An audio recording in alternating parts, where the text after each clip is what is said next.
Bonjour, notre activité d'aujourd'hui consiste à corriger une copie d'élève. Je vous rappelle que c'est la troisième d'une suite de corrections dont le but principal est de vous aider à affiner votre compétence de rédaction.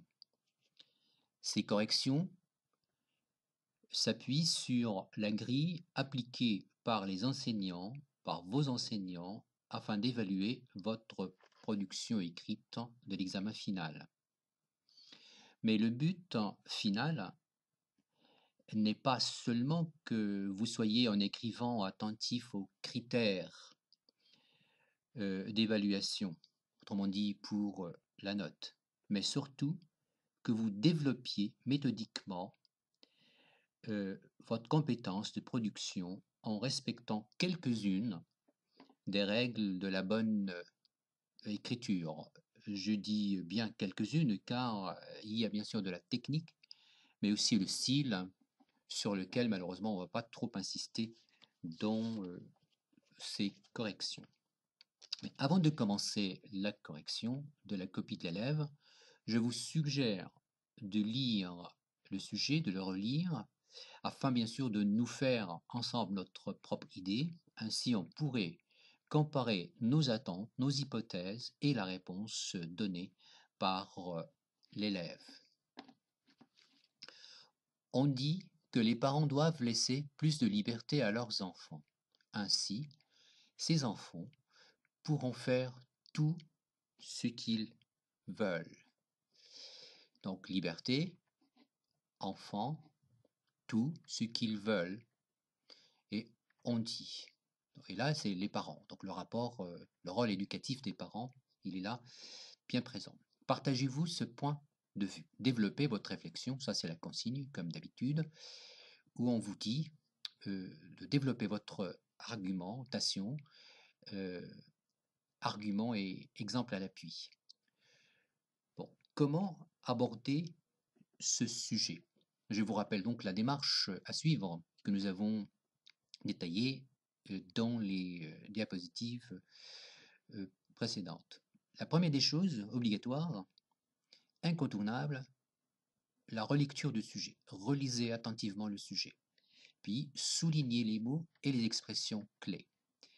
Et puis, après, déclinez la signification de ces mots. Décliner, c'est-à-dire citer les diverses significations que peuvent avoir en premier lieu, en second lieu, avec leur dénotation, leur connotation, ce que les mots disent et ce qu'ils laissent entendre. Autrement dit, décliner la signification de ces mots, ce qu'ils disent explicitement et ce qu'ils laissent de manière sous-entendue. Le sous-entendu ou bien ce qu'on appelle le non-dit, le dit et le non-dit. Et puis, on va maintenant, une fois cette étape faite, effectuée, on pourra identifier le thème et puis délimiter la problématique. Après, on va rappeler les thèses possibles et on fera la recherche des idées et la classification de nos idées. Tout cela, nous l'avons bien détaillé dans les activités précédentes. Enfin, on devra concevoir un plan pertinent à même de mener de façon cohérente notre réflexion. Enfin, donc, on va concevoir un plan, on va construire un plan qui sera capable de mener de façon cohérente, bien organisée, notre réflexion. Interrogeons maintenant les mots-clés que nous aurons soulignés. Par exemple, le mot on dit. On dit, ça veut dire là, il s'agit d'une opinion. Une opinion, donc, c'est une opinion discutable. Le on de on dit représenterait probablement les défenseurs d'une liberté totale, parce qu'ils disent qu'il faut donner une liberté à l'enfant pour qu'il soit capable de faire tout ce qu'il veut. Ils doivent, donc les parents doivent, cela sous-entend un devoir, une obligation, vu que la liberté est un acquis, un droit inaliénable. ils doivent accorder plus de liberté. Plus de liberté, cela signifie que ce qu'on accorde jusqu'à présent à l'enfant comme liberté serait insuffisant, ou encore les parents ou certains parents continuent de priver les enfants, voire les empêcher de s'exprimer ou de les réprimer.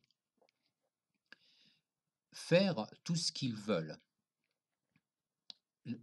C'est les enfants qui, bien sûr, ils grandissent, ils n'ont pas encore atteint l'âge de la maturité, donc ils ont besoin d'éducation. Donc faire tout ce qu'ils veulent, ça veut dire qu'ils feront tout ce qu'ils veulent en l'absence de contraintes et de règles et d'obligations.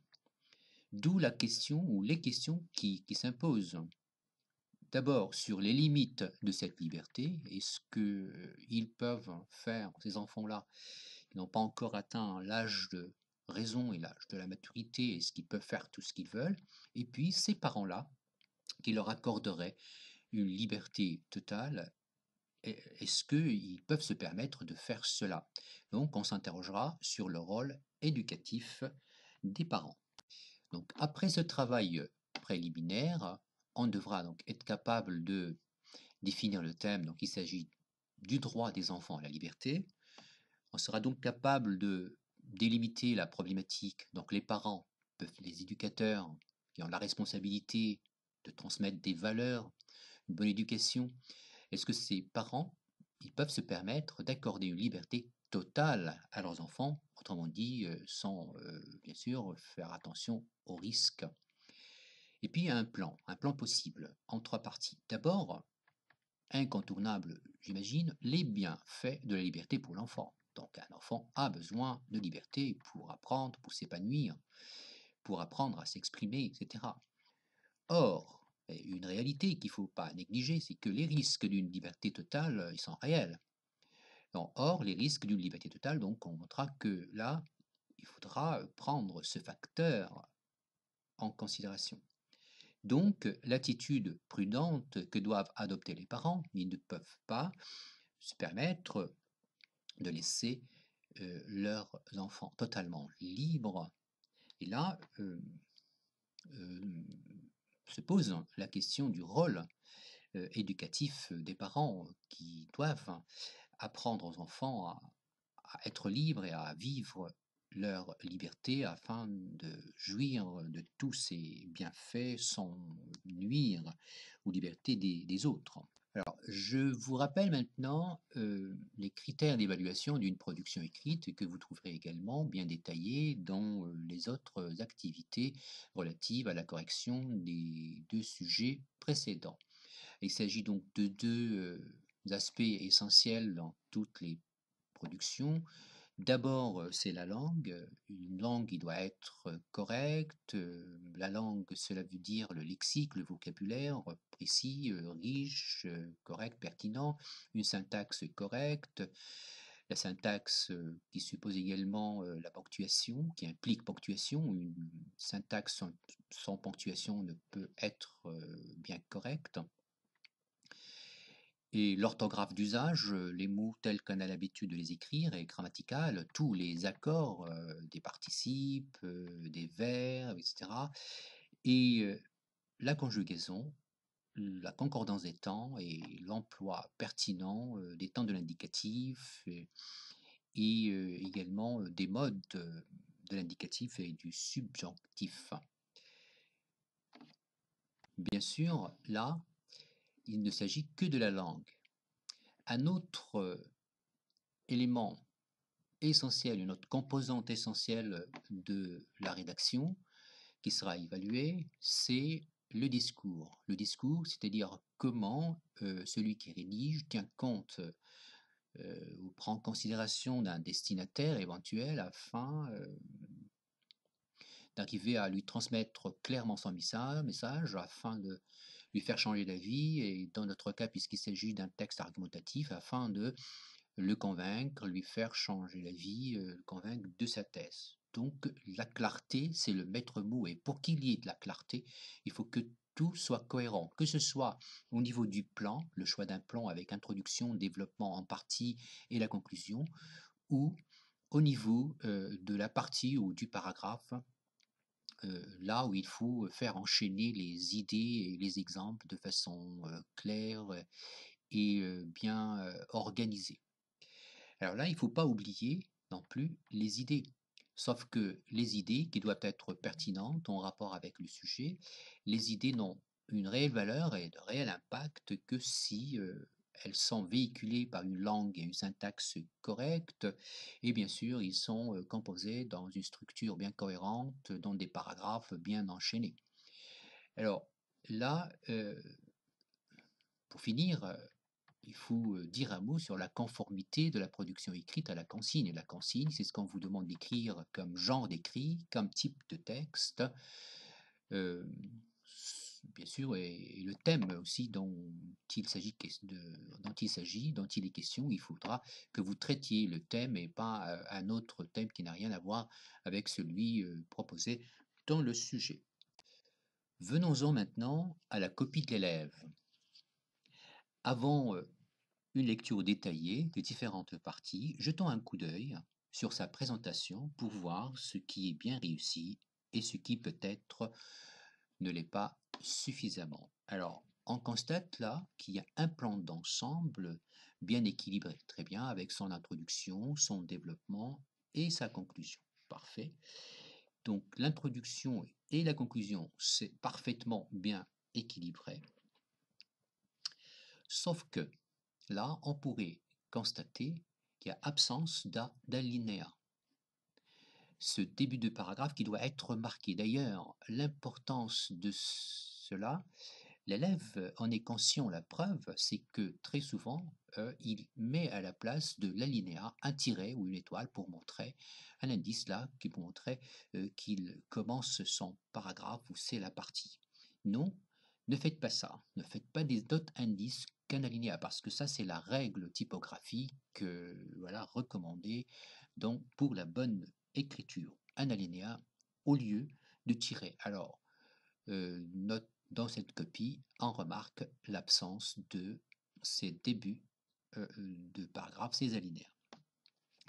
Alors, là, dans le développement, on remarque que la première partie est plus développée et plus consistante que la deuxième qui ne contient que 3 lignes.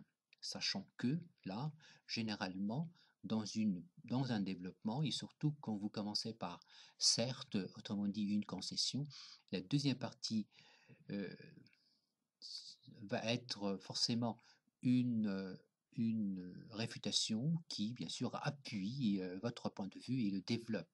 Donc la deuxième partie, par définition, devra être plus fournie, plus consistante, plus développée, plus détaillée que la simple concession qui n'est que une phrase ou deux phrases ou trois de passage ou un petit paragraphe. Alors là, on remarquera après analyse que peut-être que si l'élève avait inséré, ajouté un exemple là, c'est un exemple qui manque, ça aurait même participé à rendre ce développement plus équilibré. Donc, lisons maintenant la production de l'élève avant une analyse détaillée de chacune des parties. On dit que les parents doivent laisser plus de liberté à leurs enfants. Ainsi, ils pourront faire tout ce qu'ils veulent. Est-ce que c'est une bonne ou mauvaise chose? Certes, les parents doivent garantir le droit des enfants à la liberté. C'est un devoir de tout éducateur. Et être libre donne à l'enfant le droit de s'exprimer, de choisir et d'agir, et de développer l'esprit d'initiative, et critique. En revanche, être sans liberté risque de lui apprendre la soumission et de ne pas pouvoir affronter seul la vie. Donc, ce droit construit une personnalité forte et autonome et donne trop de choses qui sont bien pour l'enfant. Or, être plus libre ne laisse pas faire tout ce qu'on veut. Tout d'abord, il faut prendre en considération le fait qu'il faut respecter les droits de chacun. En plus, le respect n'est un point et un point qu'il faut que tout le monde s'arrête dessus, car sans respect, on aura une vie sociale anarchique. Donc, pour moi, je pense que les parents doivent assurer à leurs enfants ce droit, et pour moi, car trop de liberté laisse l'enfant à être violent et irrespectueux. Corrigeons maintenant l'introduction. On dit que les parents doivent laisser plus de liberté à leurs enfants. Ainsi, ils pourront faire tout ce qu'ils veulent. Est-ce que c'est une bonne ou mauvaise chose? D'abord, essayons de voir si elles respectent les différentes étapes d'une bonne introduction, ou on dirait une introduction idéale. Alors, cette introduction se contente de recopier le sujet. On dit que les parents doivent laisser, etc. Alors, cette façon de faire révèle soit une certaine paresse de l'élève, soit une certaine peur. La peur de reformuler et de prendre ses distances vis-à-vis du sujet. Eh bien, je vous dis tout simplement, n'ayez pas peur et redites tout simplement ce que vous avez compris. Alors, par exemple, là, on pourrait dire, selon certains défenseurs, parce qu'il faudra ce on le préciser, selon certains défenseurs de la liberté totale, les enfants auraient le droit de faire tout ce qu'ils veulent. C'est pourquoi ils reprochent aux parents d'être trop contraignants. Donc reformuler par ses propres mots au lieu de se contenter de copier-coller de façon indigente, pauvre, le, le libellé du sujet. Alors, en deuxième lieu, cette introduction ne formule pas de problématique, pas du tout. Là, regardez, elle passe à la phrase qui introduit, qui ouvre sur le sujet. Là, on pourrait dire mais, tout le monde sait qu'une liberté ne peut exister sans respect de certaines règles, certaines contraintes, ou, de manière autrement toute simple, on dirait, mais est-ce que les enfants peuvent faire tout ce qu'ils veulent sans problème, sans risque? Troisième élément à remarquer, troisième remarque à faire, cette introduction annonce le plan avec des mots passe-partout qui manquent de précision, notamment ce mot-là, mot chose, bonne ou mauvaise chose. Alors, on pourrait par exemple dire, alors comment ces parents peuvent-ils garantir aux enfants l'exercice de ce droit sans courir de risques? Passons maintenant à la suite. Pour la phrase 2. La phrase 2 utilise une reprise pronominale ambiguë. Dans ainsi il, le pronom il, ainsi ils pourront, le pronom il renvoie aux parents au lieu de renvoyer aux enfants. Donc la solution serait tout simplement d'utiliser ceci. Le pronom ceci sera plus pertinent. Ainsi ceux-ci pourront faire tout ce qu'ils veulent. Le pronom c'est que voici, dans c'est une bonne ou mauvaise chose, est une reprise pauvre. On remplacera c'est par exemple cette idée de la liberté ou la liberté totale des enfants. Le mot chose également est trop vague. On remplacera un mot passe-partout, on le remplacera par une expression plus précise.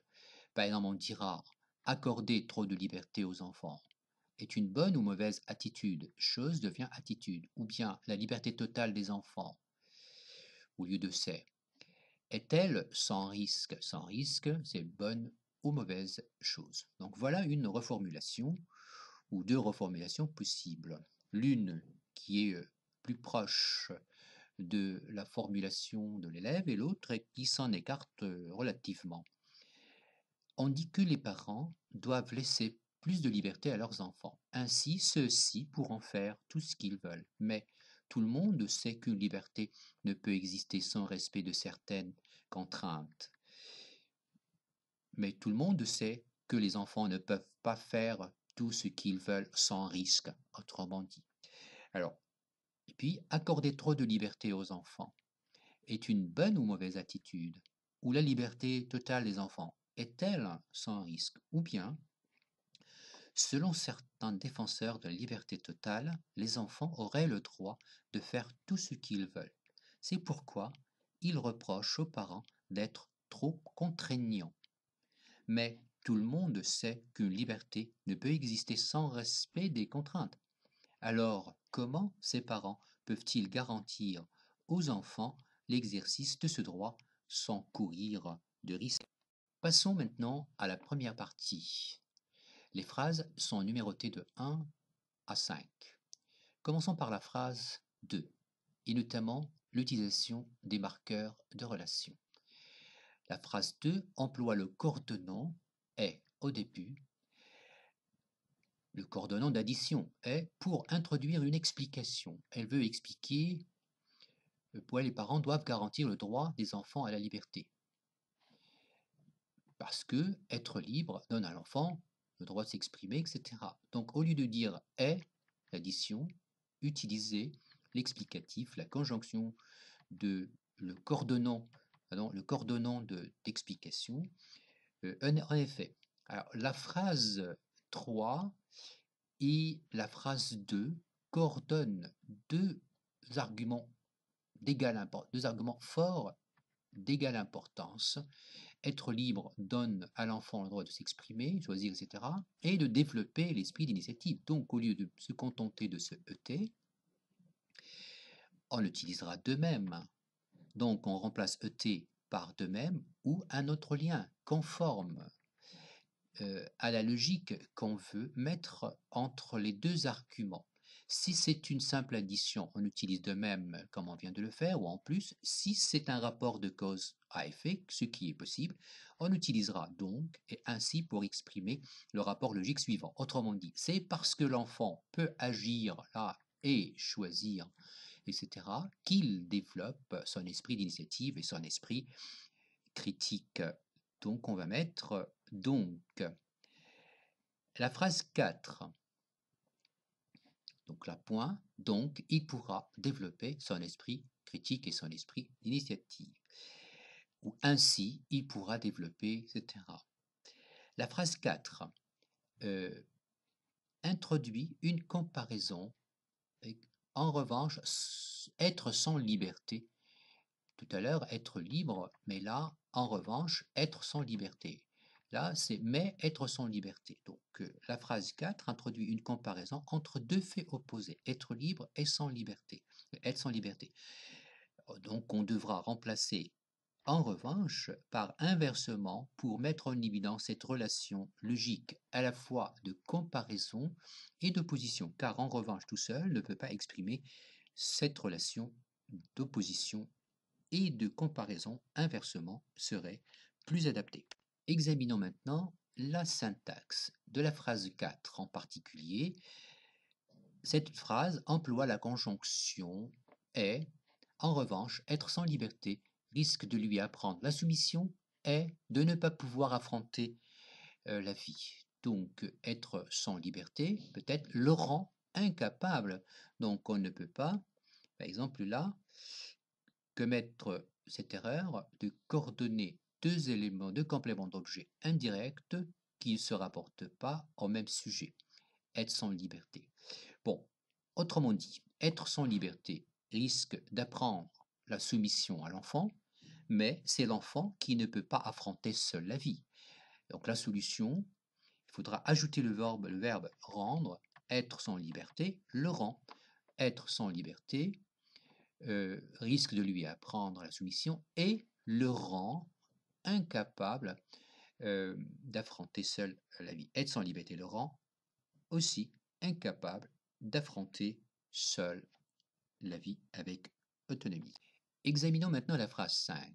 Donc, ce droit construit une personnalité forte et autonome et donne trop de choses qui sont bien pour l'enfant. Alors, examinons surtout la cohérence et comment cette phrase participe ou non à la cohérence de l'ensemble.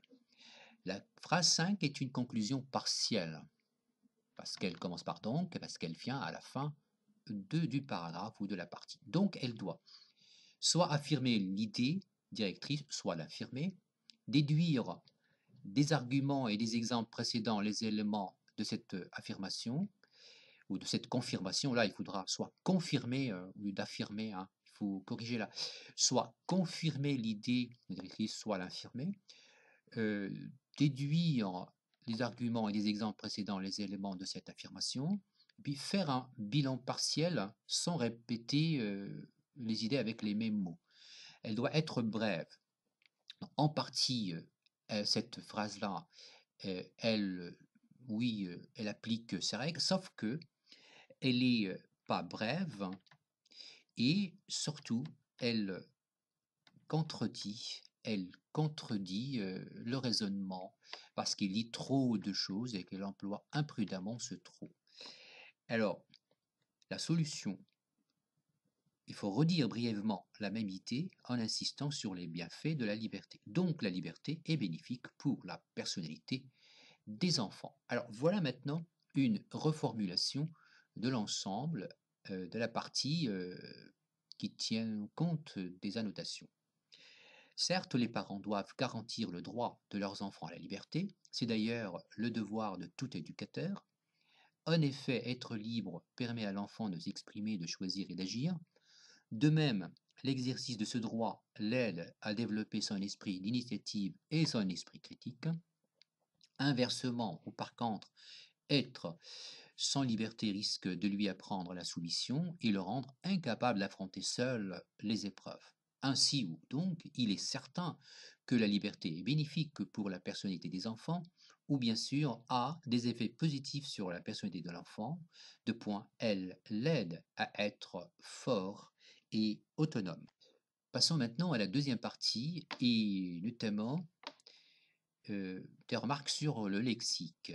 Il utilise le mot laisser de façon inappropriée. Les mots laisser et point, d'ailleurs, est un point, ils sont moins précis. On remplacera laisser par impliquer ou signifier, par exemple, or, être libre ne laisse pas faire ou ne signifie pas faire ou n'implique pas de faire, hein, ça sera mieux. Alors, le mot point, en plus, le respect est un point. Au lieu de dire le respect est un point, on va dire que c'est une valeur, c'est une qualité, c'est un principe, c'est une attitude civique. Donc, il faudra éviter l'imprécision des mots.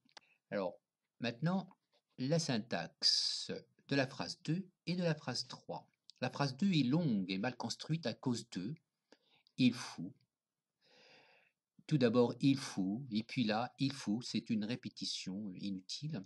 Et puis, l'ajout de ce il faut, le fait que, hein, c'est une expression lourde et inutile. On peut donc rendre la phrase plus légère, allégée, à l'aide d'une simple nominalisation. Par exemple, prendre en considération le respect des droits de chacun. La phrase 3 maintenant. En plus, le respect, un point qu'il faut que tout le monde s'arrête dessus. Hein. C'est une passion familière, s'arrêter dessus. Alors, on doit utiliser le pronom relatif composé sur laquelle pour s'exprimer de façon plus courante.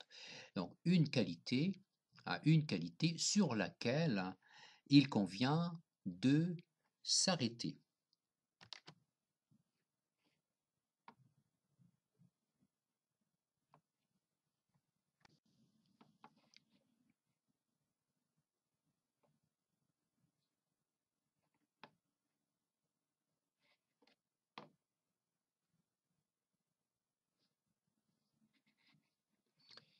Semble perdre le fil directeur, à savoir comment les parents doivent gérer la liberté de leurs enfants. Or, être plus libre ne laisse pas de faire, ne permet pas de faire être libre, ne permet pas de faire tout ce qu'on veut.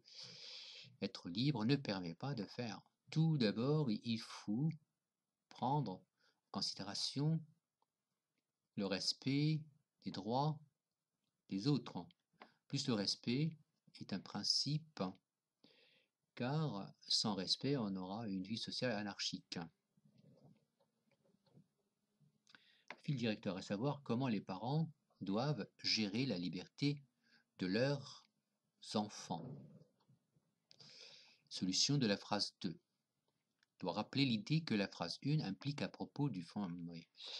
Cette partie semble perdre de vue le fil directeur, à savoir, tout d'abord, il faut prendre. Tout d'abord, Or, être plus libre ne laisse pas faire tout ce qu'on veut. Tout d'abord, il faut prendre en considération. Qui doit prendre en considération? Qui doit prendre en considération? Et voilà, donc là, ce sont les parents qui sont absents. Semblent perdre vu le fil directeur, à savoir comment les parents doivent gérer la liberté de leur enfant. Solution, phrase 2. La phrase 2 doit rappeler l'idée de la phrase 1, que la phrase 1 implique, l'idée que la phrase 1 implique à propos du rôle des parents, doit être introduite par un marqueur de conséquence. Or, donc, c'est pourquoi. Donc, il faut que les parents prennent en considération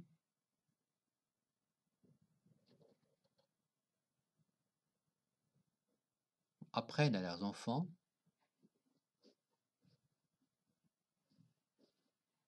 prennent en considération ou il faut que les parents apprennent à leurs enfants, prennent en considération ou apprennent à leurs enfants et droit. Phrase 4 apporte un argument insuffisamment développé. Il convient d'illustrer cet argument.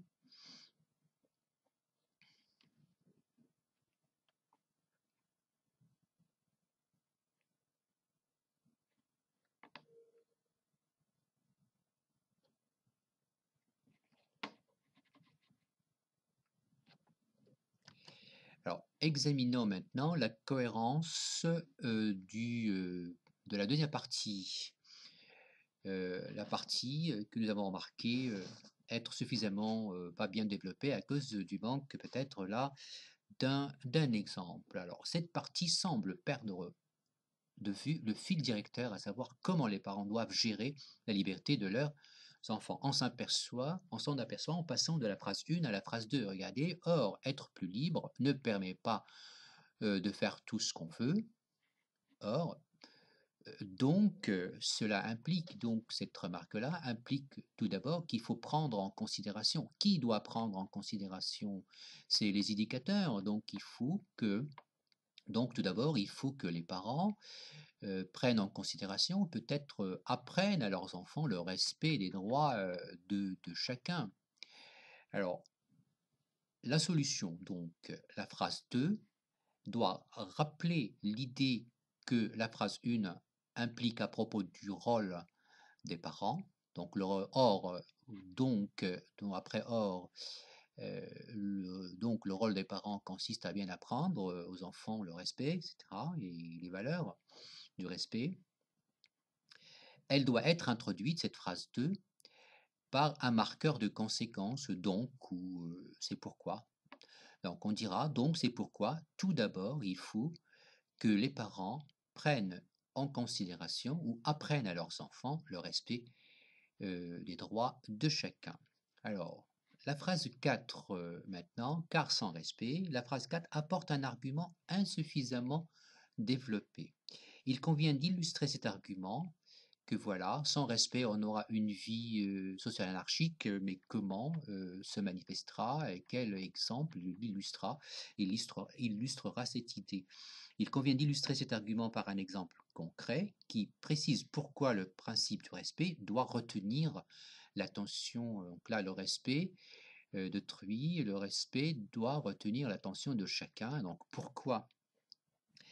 Alors, le mot respect, ici, hein, donc, car sans respect, doit être caractérisé par un complément de nom qui en précise le domaine. Par exemple, le fait de dire le respect des règles de la vie en société.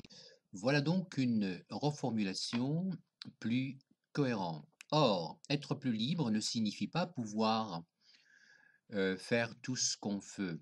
C'est pourquoi, tout d'abord, il faut que les parents enseignent aux enfants le respect d'autrui. Point virgule, il faut qu'ils leur apprennent le respect des droits de chacun. En plus, la bonne conduite est un comportement sur lequel tout le monde doit s'arrêter, car sans respect des règles, on aura une vie sociale anarchique. Par exemple, chaque citoyen doit respecter les lois et les convenances pour pouvoir cohabiter paisiblement avec les autres. Passons maintenant à la conclusion. Donc, pour moi, je pense que les parents doivent assurer à leurs enfants ce droit, et pour moi, car trop de liberté laisse l'enfant à être violent et irrespectueux. Commençons par le lexique et la syntaxe avant de voir la cohérence. Laisse l'enfant, là, euh, donc pour moi, donc la liberté, car trop de liberté laisse l'enfant, ou encourage l'enfant, c'est mieux. Alors, pour la syntaxe, pour moi je pense, est un pléonasme à éviter. On dira soit pour moi, soit, et on dira après ce que je pense, directement, soit moi je pense que. Donc pour moi je pense que, donc pour moi là je pense que, et pour moi, c'est une répétition inutile à éviter. La conclusion est formulée en une seule phrase longue. Regardez, une seule phrase longue, là on aurait pu mettre une pause forte, et surtout pour éviter ce est.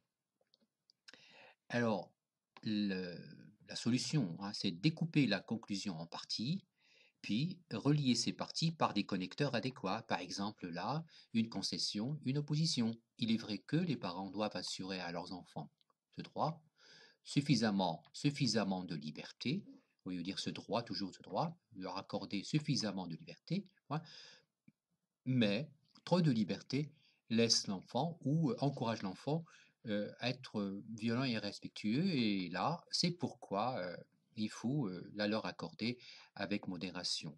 D'où la question, la remarque finale. La phrase 2, après quart, explique une idée sous-entendue. Là voilà l'idée sous-entendue. Les parents doivent assurer à leurs enfants ce droit avec modération.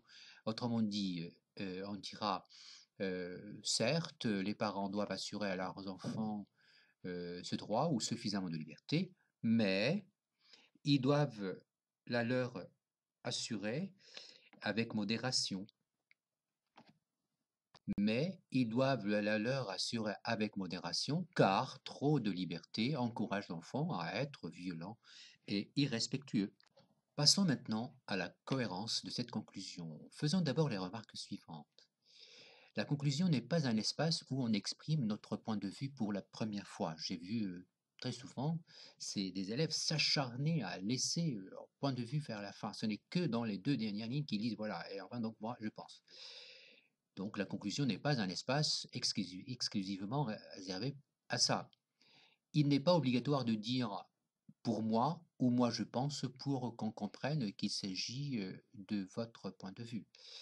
Alors, le but d'une conclusion est de faire le bilan de votre réflexion, qui inclut forcément notre point de vue précédemment développé. Donc la conclusion, au lieu de laisser votre point de vue pour la première fois exclusivement à formuler à la fin, parce que la fin, il est faite pour rappeler, pour faire la synthèse de la réflexion, cette réflexion qui inclut ce point de vue. Donc le point de vue, vous l'avez déjà suffisamment bien développé. La conclusion doit choisir des mots génériques qui synthétisent les grandes lignes de développement et non pas se contenter de répéter avec les mêmes mots, sinon on va refaire en détail les mêmes arguments et ça sera de la répétition inutile. Répondre à la question problème. La conclusion doit répondre à la question problème posée dans l'introduction. Autrement dit, notre première question, si vous vous rappelez bien, est-ce que les parents peuvent se permettre d'accorder la liberté à leurs enfants sans penser au risque? Alors, répondre à cette question-là dans la conclusion, en s'appuyant sur les grandes lignes du développement, bien sûr.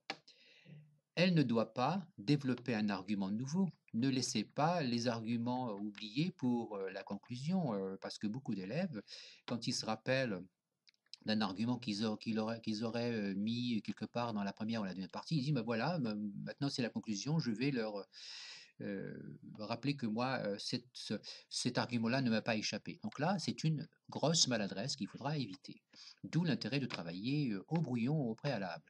Alors, mais elle ne doit pas non plus redire avec les mêmes mots les détails de la réflexion. Alors, une reformulation possible. Donc, je pense que les parents doivent assurer à leurs enfants le droit à la liberté. Celle-ci est indispensable à son épanouissement, mais ils feront attention à ne pas euh, lui en accorder trop.